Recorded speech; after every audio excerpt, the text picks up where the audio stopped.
Okay, welcome back to another of the interviews with the teachers from the YAF September Seminar Downunder in Brisbane, coming very soon in less than 3 months. Payet Sensei, Payet Shihan, thank you for taking the time. It's really appreciated, and we're really looking forward to talking to you. Thank you for inviting me. I'm very happy to be here. Yeah, no, it's shaping up to be a really great seminar with some really good energy. So and yes, so many teacher friends will be there. So I'm very looking forward to that. And as we were just speaking off air earlier around maintaining momentum from yes, it was a year ago Kyoto now, and yes, just 1 year ago, huh? Yeah. How fast that's gone. Yes. Yes, a lot of wonderful memories still there. Yeah. And we were talking how much goodwill there was, wasn't there? It was really great. Yes. So much interaction. Exactly. So much passion and enthusiasm together. So hopefully that it won't be just one-time things, but it's to be, many events and many more good time. Yeah, Sensei, I think you set a precedent for that. So thank you very much. Yeah, it's thank much you. Appreciated by the Yoshinkan world, I'm sure, if I can speak on their behalf. Thank you, and thank you again for organizing this event this time. Pleasure. Shall we start with some of your background, if that's okay? Yes. Yeah. Can you tell us, similar to the question I asked the other teachers, can you tell us a bit about the pivotal, really significant moments in your life in the early days as Uchideshi or during the Senshusei course, and who are the people that really influenced the way in which you train and teach today? Yes. Basically, I spent 8 years with Shoda Gozo Sensei. So the first 5 years was mainly at Musashi Koganei, the old dojo. Yep. And there basically was Takeno Sensei was the main teacher, and one of the top instructor was Chida Sensei. So basically there was these two main instructor, and of course Shoda Sensei would come for special training, and he was there, but most of the training was done by Takeno Sensei and Chida Sensei. So at that time, how old was Kancho Sensei, if you don't mind me asking? I think I arrived in Tokyo in summer of 1980. So he must have maybe 62 or 63 years old. Okay. So he was still in his prime. Yeah. And he was still very active. So he would almost basically be there every day. He was at the dojo. Yeah. And you could really feel his presence everywhere in the dojo. Yeah. But I would say that this the first 5 years, it was I'd say it really was the true name of Yoshinkan, which is develop the spirit. So it's really it's a spirit training. It's there's no joke. There's no, you don't smile. You just always on your feet, and always like electricity running in the dojo.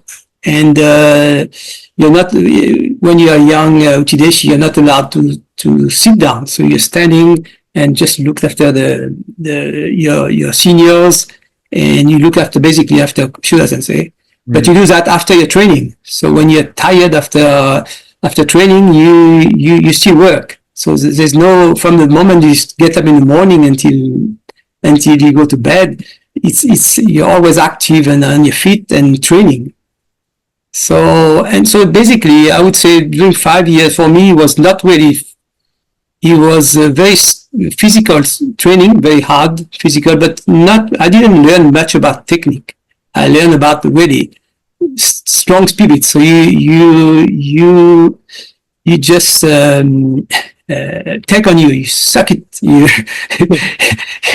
you never you whatever happened. You never critics. You don't talk. You just do whatever you have to do. So it's a strong discipline, and it's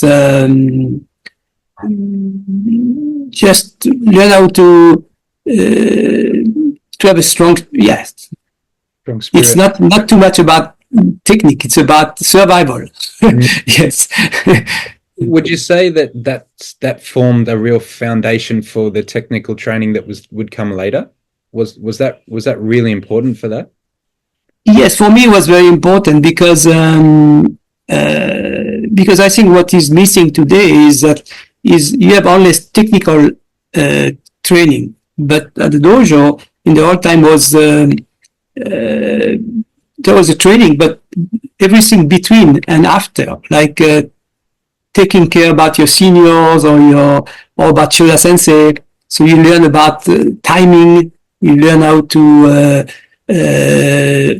never relax, but always be aware of your surrounding, what's happening. So it was, so you can't miss something. You have to be. It's just like, if you miss something, you know that you've made a mistake. You might lose your life. That's the idea. Yeah. So you're hyper aware all the time. Exactly all the time. So that's the kind of training that we don't have now. And it's that's a nice prelude into my next question. I wanted to ask, what are your thoughts on the way Aikido is trained today? Yoshinkan mostly, but other styles as well. Is it, you allude to something's changed or something's lost. Has something lost, or is it just that part of the training is not done anymore? What are your thoughts on? Yeah, that's it. I think it's all this kind of training was part of the time. So that was 40 years ago. So that was people were they were not really interested in. Of course, they wanted to have strong technique, but basically the Yoshinkan was focused on the police. So there was no senshusei actually; it was the police. Right. So the police, they would come for 1 year, not to learn technique, but to learn to become a strong person. So that the community, the people can rely on them. So they become, they never give up. Whatever happens, they stand up, and they were ready to die for their mission. And that's what they were learning. That's why they came to the hombu to learn for. And the technique was just tools to learn that. So and that really was the focus, and everything else, like the Uchideshi training, was the Uchideshi would join the class and learn from that. So this is a spirit thing, and but again, that's I don't think we can do that again today, because young people are not ready to take that. Okay, because that would be seen as abuse, and we can't. We have to do with evolution. But at the same time, also that was a good, for me. It was a good experience, because I would never learn this without this environment. I guess my Aikido would be very different. But also, what I would say that. Today's Aikido, I think, is better than in the old time. Okay, and can you elaborate? The technique are prettier, people are more technical, but the spirit is weaker. Right. Yeah, and how does that? And if I go to another question to try and tease more out from that, do you think that the martial aspect of Aikido is very important? That people maintain the applicability, the effectiveness of it, because you talk a lot of you mentioned technicality has risen, but spirit has dropped. Now, Where does the martial aspect of it sit within both of those point aspects? Yeah, I think the way the training was taught, you know, when you face somebody, you should be able to die. So you're ready to die. So your spirit is so high that the technique doesn't matter. So you will really do 100%. When the situation rise, you will be there with all you have, all your mind, everything will be there. So that was the concept of the technique, and the technique was just tools for that. So there was the practicality and the technique came from the spirit, the work of the spirit. That was the idea of the Yoshinkan. Can you develop the same level of what you just described then without the severity of the training? I think it's impossible. So without the severity, now you have to work more on the technical aspect to make it effective. So that's why probably you need add more atemi or strikes or whatever, or do the technique more a certain way that is very efficient. But because in the old time, you never, the only thing that I've been told, for example, if you do shionage, you get your partner's head on the mat. If his head hits the mat, you did a good technique. Yes. So what you need is more toughness, is more, you don't need to know how to press your arm, to press your leg, to do something. You need more, just to give everything you have. Yeah. What's changed in a sense though?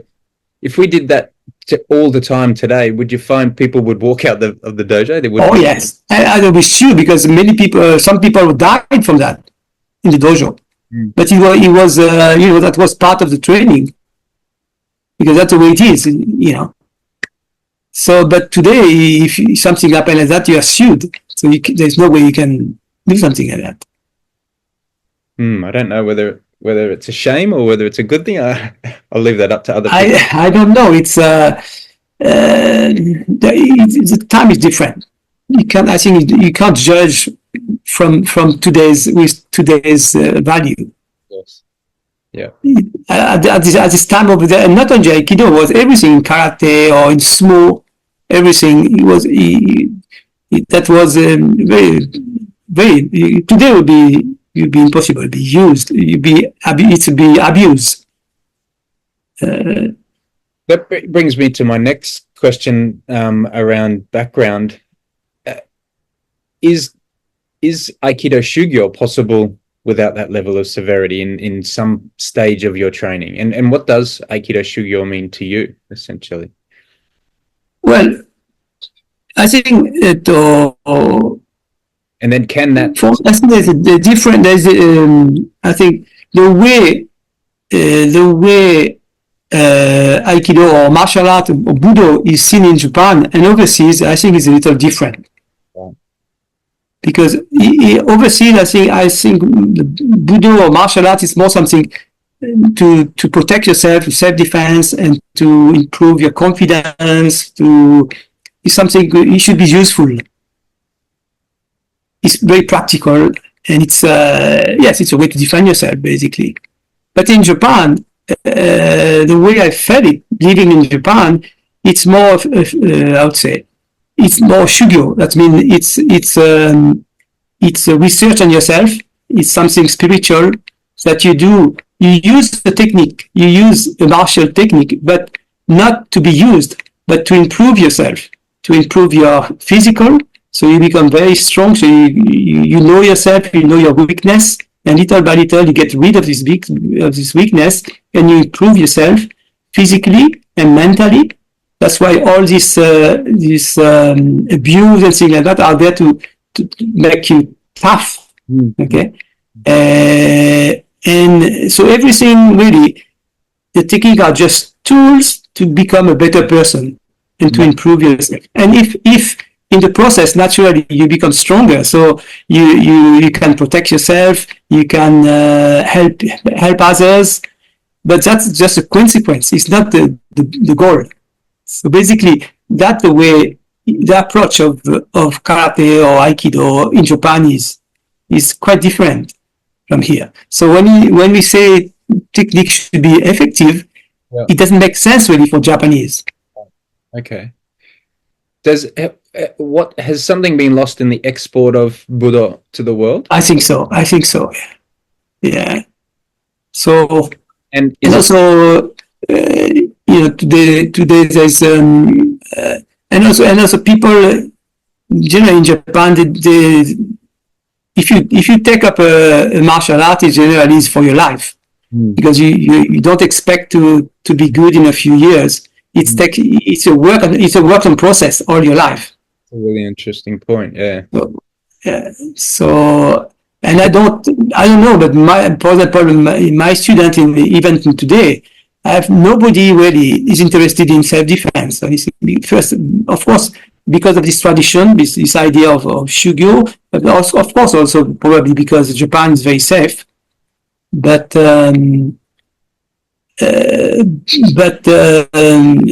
it's and are you finding students staying longer or less the longer time goes on? What I mean by that is, you mentioned that people who train Budo understand that it takes a long time to be any good at it. Yeah. That's part of the appeal as well, the approach and yes. Whereas it's quite difficult outside of Japan for people to continue with something when they with the understanding that you're not going to receive anything for a long time. Yeah. So I think Japan is changing too. In the old time, it was a live thing. Today, young people has more. They have YouTube, so they have so many choice, and they are like everywhere. They want to try something and enjoy it. And if they don't enjoy it, they would quit. They would go somewhere else. Yeah. So it's the same thing, but maybe for Japanese, still they understand that it's not a fighting art, or it's not for combat, but it's more for to work on themselves, and they are very happy to work with kata form without any special question or anything. Thank you. That was really insightful. I really love to hear your thoughts on how the world outside of Japan is in many ways quite different to the way in which exactly. Yeah. And so for me, it was interesting for me because, like I said, I've for 5 years I started. I work at the All Hombu, and after 5 years, I wanted to leave the dojo to see how I could use that in my life. So I went back to Europe, and it was really hard for me because first at this time there was almost no Yoshinkan. So there was Aikikai, but I didn't know too much people there. And before moving to Japan, I used to work in Jiu-Jitsu and study karate. So I went to my old student friends in karate. But I just realized that I couldn't really make the technique works, even although I was a fourth dan at the time, and I had worked so hard. But because they didn't know how to take uke, and they didn't, so they would just, which is normal thing, they would just resist the technique, or they would not cooperate and things like that. And I would get frustrated because I say, it doesn't work. And that make me challenge. It was a good challenge, and that made me think about things. And I just realized that I didn't want to change the technique to make it work. When I did more atemi or force the movement and things like that, I wanted to keep it with the same. I thought if I was going to teach Aikido, I had to keep the true principle.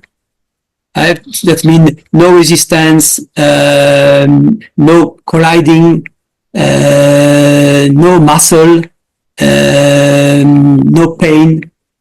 All these things, I think, for me was very important. So I would not teach Aikido if I cannot preserve this principle.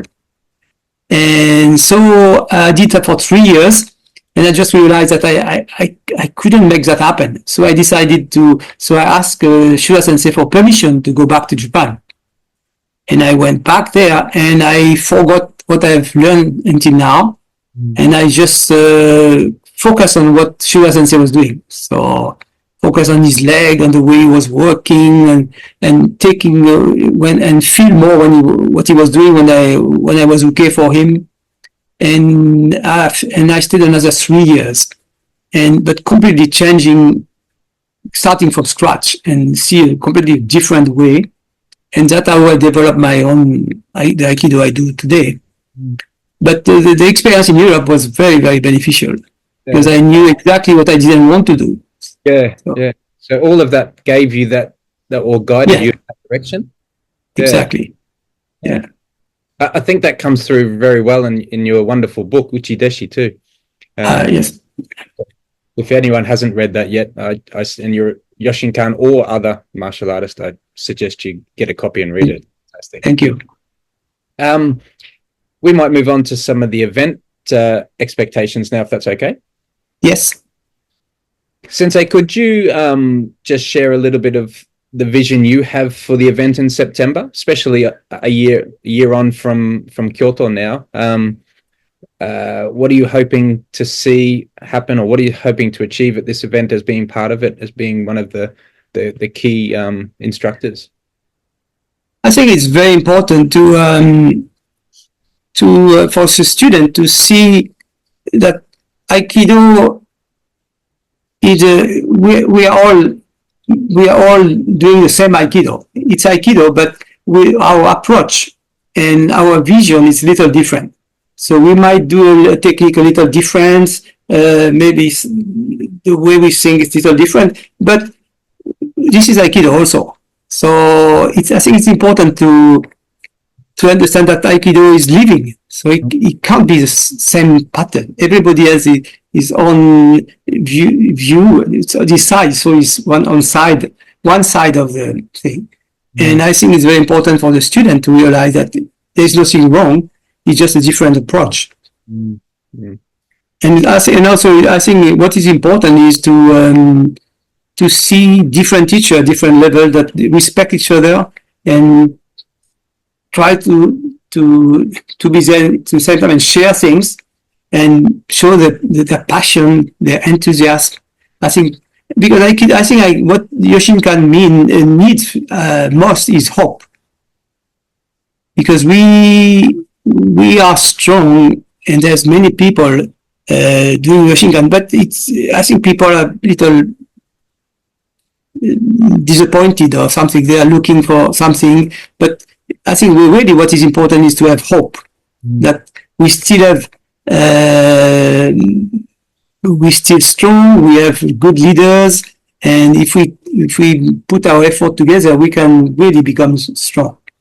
When you mention the disappointment, are you referring mostly to the disconnect with the Hombu with some people? And things yes, people are dissatisfied with the leadership, and but I think that that won't happen. It's when Shura Sensei was alive, there was kind of he was a father, and you have all the children, so everybody was under him, and there was only one thing doing. But when he passed away, all the children grown up, and they went their own way. But they've done their what is natural. They've done their own thing, and now if we can get together and share, I think that would be even better. So, Sensei, you're suggesting, if I'm correct, that even though it was once like a patriarchal system, you had one down. Yes. Yeah. Now you have lots of wisdom amongst the senior teachers. Instead of being top down, it now can come together. Exactly. So I think we can even become stronger. So instead of being pessimistic, I think for me, it's a positive thing, because yes, together we have more wisdom. Yeah. Yeah. As long as we let our ego back down, I would Yes. for the benefit of everybody. But yeah, no, I think what a wonderful model. In terms of the seminar in September, we're going to be trialing a different type of, or an innovative approach to a seminar, and yes, we're off asking the instructors to take on a similar theme or a similar principle or a similar concept, and yes, thread that through each session that they do, so that when students come to different sessions, they're seeing how different teachers apply that same principle. What's your thinking around this approach? yes, I think that's a wonderful approach, because especially I think what differentiate us Yoshinkan to other Aikido style is two things for me. It's technically, it's the center line. So much emphasis on the center line and the hit power, the Shuchuryoku. So this principle, I think, is unique to Yoshinkan, and I think we should, and I think it's a great opportunity for each instructor to give their take on that, how they express that. And for me, because I think really that makes us the exception with Yoshinkan in that, because if we can really make sure that we use the basic to really to reach really this level, or really people have a clear idea what is center line, what is Shuchuryoku. It's not a concept, but it's something very practical they can achieve.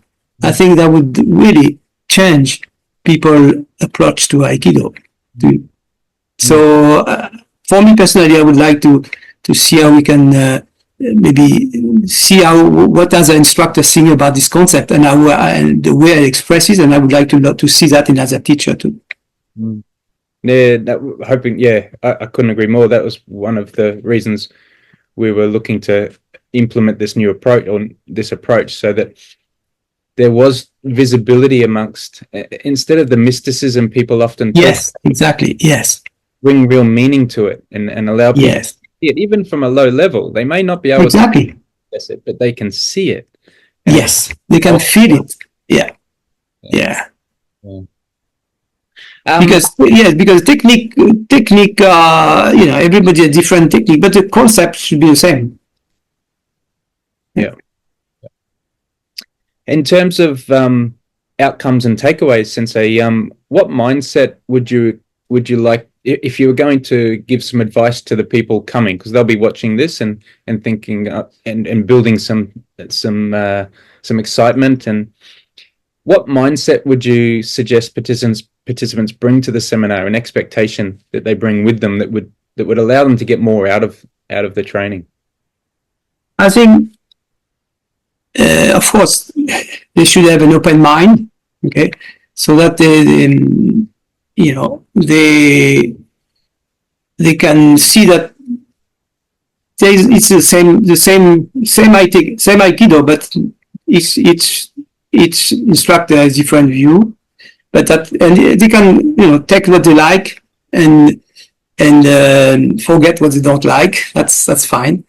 Anything that can help them, and I think most importantly is I think it's so important that different group of people from different countries get together, because they see that maybe some group will emphasize more on some technical aspect, some more on the attitude on the mat, or so the way people act on the mat and the way they train. I think you can take some aspects that you're not familiar in the dojo, and take that with you, learn from that, So I think from not just from physical things, and also see how the instructor act on the mat. The many things you can learn from that. Be aware and try to take as much as you can from that. And for people who weren't lucky enough to get to Kyoto last year and are coming to this seminar, what might they expect from one of your sessions, Sensei? Yeah, like I said, for me,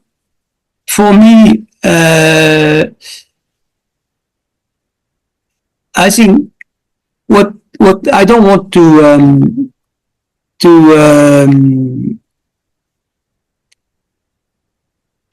I would say I don't want to become Shura Sensei, but I want to build from the technique, from where he left, what he left.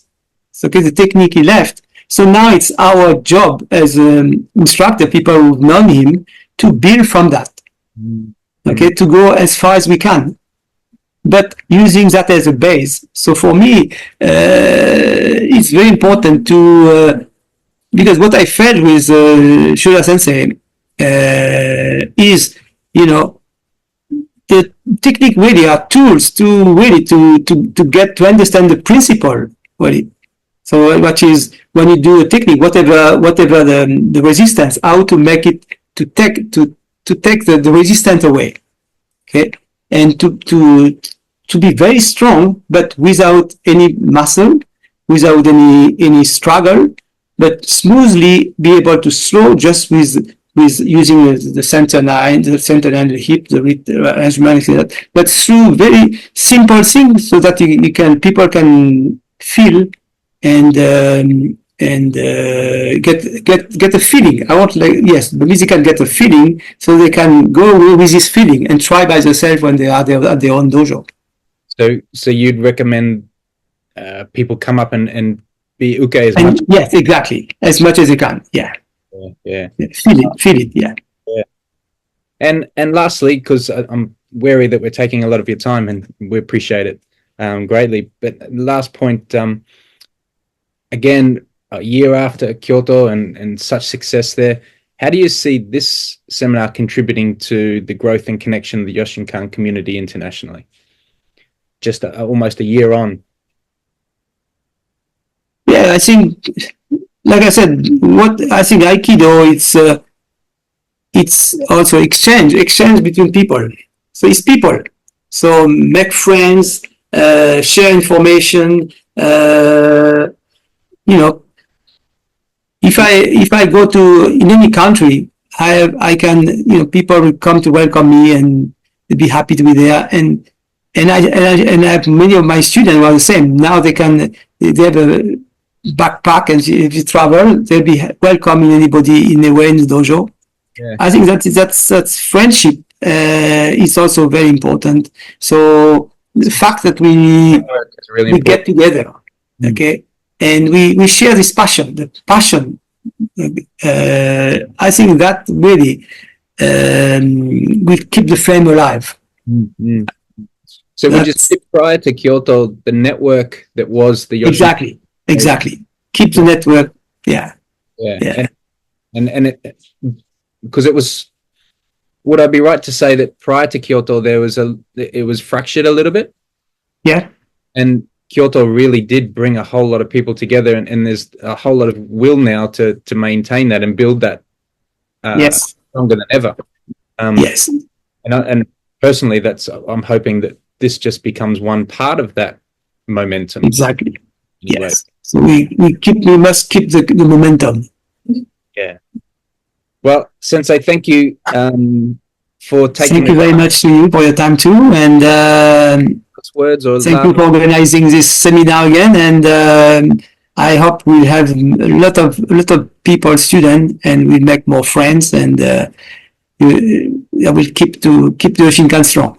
No, thank you very much. Thank you. Us.